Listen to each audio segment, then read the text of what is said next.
العميد يرفض البرازيل وجوميز يشترط على الأهلي، والزمالك يفكر في البطولة العربية للطائرة.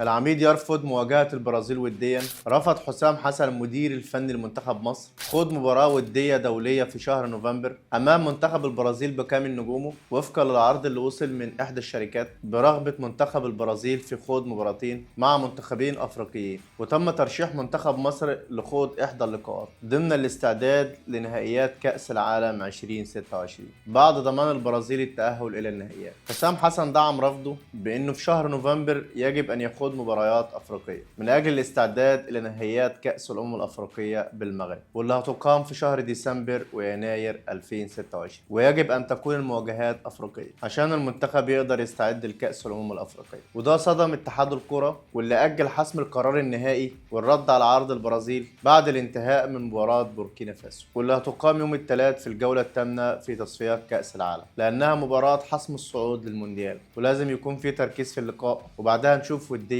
منتخب البرازيل. جوميز اشترط موافقة الفتح لتدريب النادي الأهلي. البرتغالي جوزيه جوميز المدير الفني للفتح السعودي وافق على مهمة تدريب الأهلي في الفترة الحالية، وأكد إنه ما عندوش أي مشكلة في تدريب الفريق والرحيل عن فريق الفتح السعودي، ولكنه اشترط عدة شروط على النادي الأهلي أهمها موافقة نادي الفتح، لأنه كان رده حاسم مش همشي إلا بموافقته حتى لو في شرط جزائي. الأهلي كان عرض على جوميز دفع الشرط الجزائي بالكامل وكمان مقدم عقده وكل مطالبه على انه يفسخ العقد من طرفه ويرحل عن الفتح السعودي، ولكن المدرب البرتغالي اللي درب الزمالك قبل كده ورحل بدفع الشرط الجزائي وفسخ العقد من جانبه رفض يعمل كده دلوقتي، وطلب من الاهلي التفاوض مع اداره الفتح السعودي ولو وافقوا يتم الاتفاق معه. الزمالك بيدرس المشاركه في البطوله العربيه للطائره للسيدات. احمد فتحي المدير الفني لفريق كره الطائره سيدات طلب من مجلس اداره نادي الزمالك المشاركه في البطوله العربيه اللي مقرر اقامتها في تونس في شهر اكتوبر القادم. احمد فتحي شايف ان المشاركه في البطوله العربيه هتكون فرصه كويسه للفريق